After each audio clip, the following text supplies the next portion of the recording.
Coba bayangin deh, gimana kalau perang di masa depan itu bukan lagi soal merebut wilayah, tapi merebut kendali atas pikiran kita.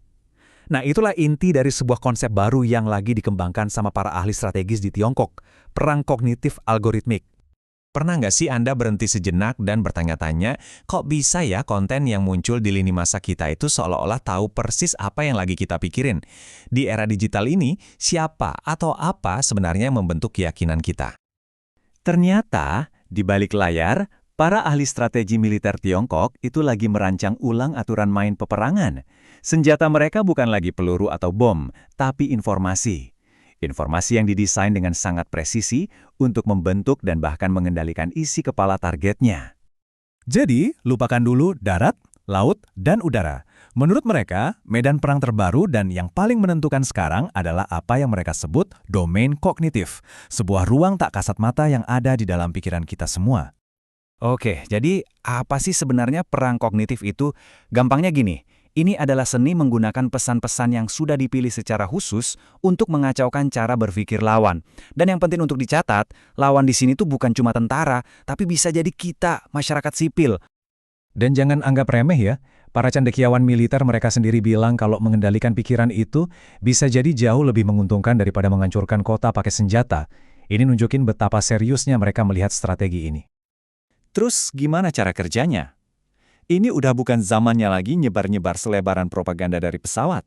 Jawabannya ada pada sebuah pergeseran besar ke senjata yang jauh lebih canggih, algoritma dan kecerdasan buatan.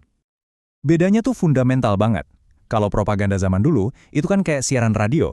Satu pesan buat jutaan orang, pukul rata. Nah, sebaliknya, perang algoritmik ini lebih mirip obrolan personal yang dirancang khusus buat Anda. Dibangun dari bawah ke atas, pakai jejak digital yang Anda tinggalkan. Para ahli strategi Tiongkok ini ngelihat konflik di Ukraina sebagai bukti nyata yang kuat. Mereka nonton langsung gimana media sosial bisa dipakai buat memenangkan perang opini di tingkat global. Buat mereka, ini adalah validasi bahwa operasi kognitif berbasis algoritma itu beneran ampuh. Dan ternyata ini bukan lagi sekedar teori loh. Sebuah jurnal di Tiongkok bahkan udah memetakan buku panduannya. Yuk, kita bongkar bareng-bareng gimana sebuah operasi kognitif algoritmik ini dirancang langkah demi langkah. Prosesnya sangat sistematis. Pertama, mereka bikin potret pengguna, ini semacam profil psikologis yang super detail tentang Anda.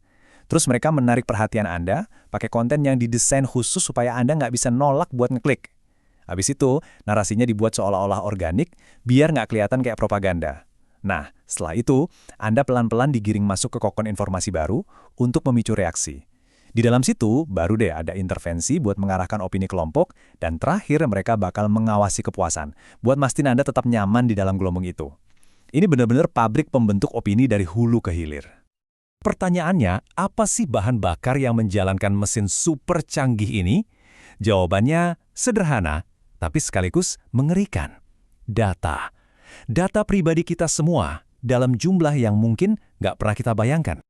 Betul sekali, algoritma itu cuma mesinnya, tapi data itu bahan bakarnya.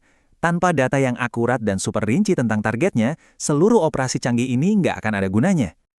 Dan kita nggak cuma ngomongin soal apa yang Anda posting di media sosial ya. Para penulis ini ngebahas soal pengumpulan data dari mana-mana, riwayat belanja Anda, kebiasaan traveling Anda, dan banyak lagi. Tujuannya buat nemuin hubungan-hubungan tersembunyi dan membangun gambaran yang utuh banget tentang diri Anda. Kebutuhan akan data segunung ini bukan isapan jempol belaka. Coba deh lihat kasus-kasus peretasan data raksasa yang dikaitkan dengan aktor-aktor dari Tiongkok. Tujuannya mungkin bukan cuma buat nyuri rahasia, tapi buat ngumpulin tumpukan jerami data mentah yang dibutuhin buat memprofilkan jutaan orang. Pertanyaannya, buat apa? Oke, setelah tahu semua ini, pertanyaan berikutnya adalah, terus gimana cara kita menghadapinya? Nah, dokumen sumber yang sama juga mengusulkan beberapa langkah buat menangkalnya. Ada beberapa langkah strategis yang diusulkan. Dari sisi pertahanan, kita perlu meningkatkan analisis intelijen dan yang paling krusial, melindungi data pribadi warga negara. Ingat, itu bahan bakarnya. Dari sisi penyerangan, kita juga harus lebih jago dalam menyebarkan pesan strategis kita sendiri dan membangun sistem peringatan dini buat masyarakat. Nah, semua ini akhirnya membawa kita ke sebuah pertanyaan pamungkas yang fundamental.